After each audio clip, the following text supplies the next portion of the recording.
back for My Father's Dragon, our chapter book. We're on chapter 7 and 8 already.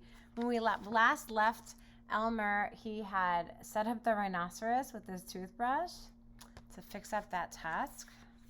And let's see what happens next. Chapter 7 is called My Father Meets a Lion. Dun, dun, dun. Let's see. Happy little Elmer elevator, just chilling in the jungle. All right. My father meets a lion. My father waved goodbye to the rhinoceros, who was much too busy to notice, got a drink farther down the brook, and waded back to the trail. He hadn't gone very far when he heard an angry animal roaring. Dang, blast it! I told you not to go blackberrying yesterday. Won't you ever learn? What will your mother say? My father crept along and peered into a small clearing just ahead. A lion was prancing about, clawing at his mane, which was all snarled and full of blackberry twigs. The more he clawed, the worse it became. The madder he grew, the more he yelled at himself, because it was himself he was yelling at all the time. My father could see that the trail went through the clearing, so he decided to crawl around the edge in the underbrush and not disturb the lion. He crawled, and the yelling grew louder and louder. Just as he was about to reach the trail on the other side, the yelling suddenly stopped. My father looked around and saw the lion glaring at him. The lion charged and skidded to a stop a few inches away. Who are you? Oh, who are you? The lion yelled at my father. My name is Elmer Elevator. Where do you think you're going? I'm going home, said my father. That's what you think, said the lion. Ordinarily, I'd save you for afternoon tea, but I happen to be upset enough and hungry enough to eat you right now. And he picked up my father in his front paws to feel how fat he was. My father said, Oh, please, lion, before you eat me, tell me why you were so particularly upset today. It's my mane, said the lion, as he was figuring out how many bites a little boy would make. You see what a dreadful mess it is, and I don't seem to be able to do anything about it.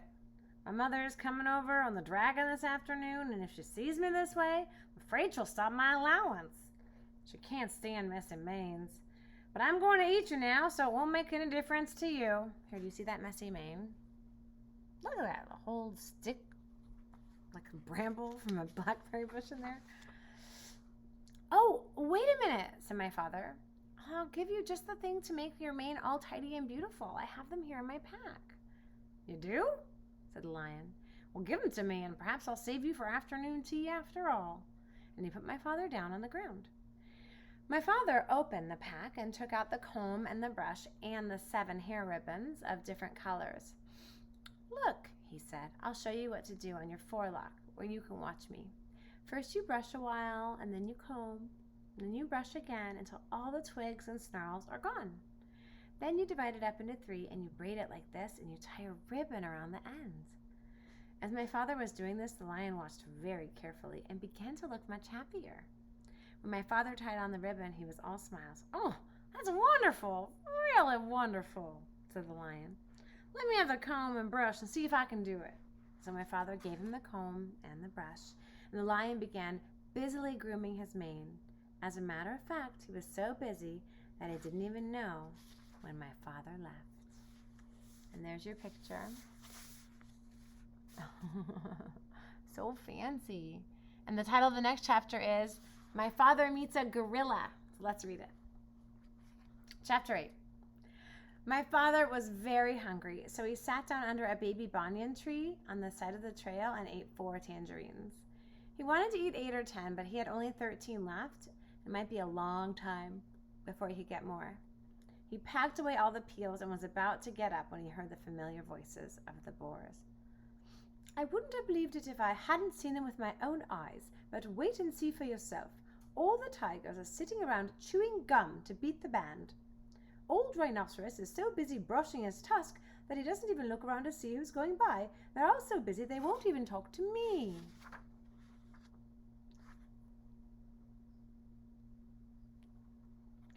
Horse feathers, said the other boar, now very close to my father.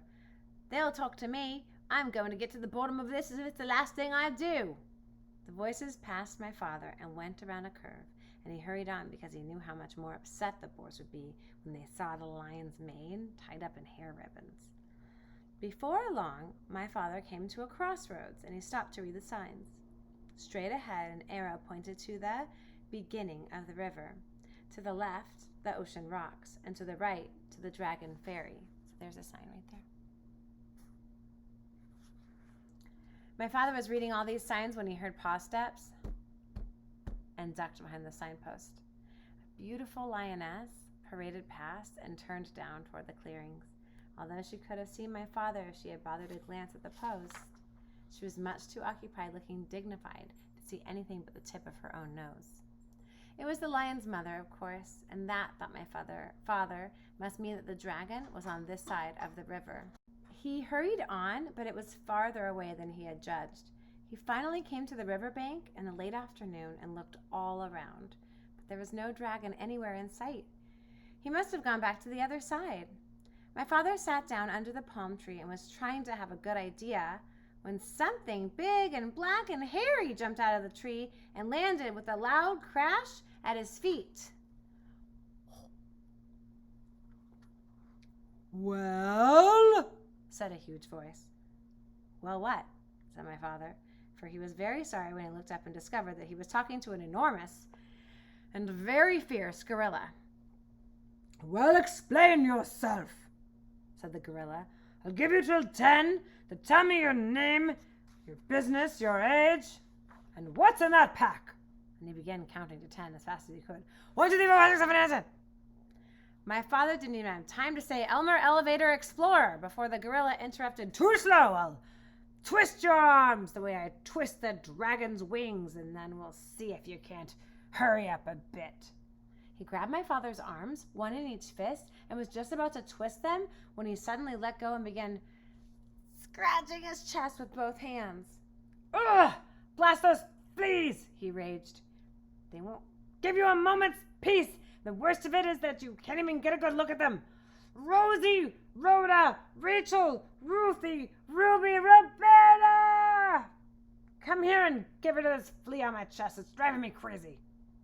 6 little monkeys tumbled out of the palm tree, dashed to the gorilla, and began combing the hair on his chest. "Well," said the gorilla, "it's still there." Oh my goodness.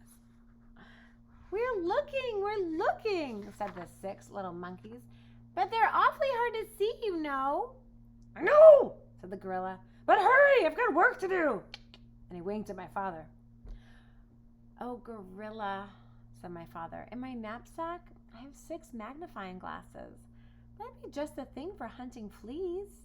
My father unpacked them and gave 1 to Rosie, 1 to Rhoda, 1 to Rachel, 1 to Ruthie, 1 to Ruby, and 1 to Roberta.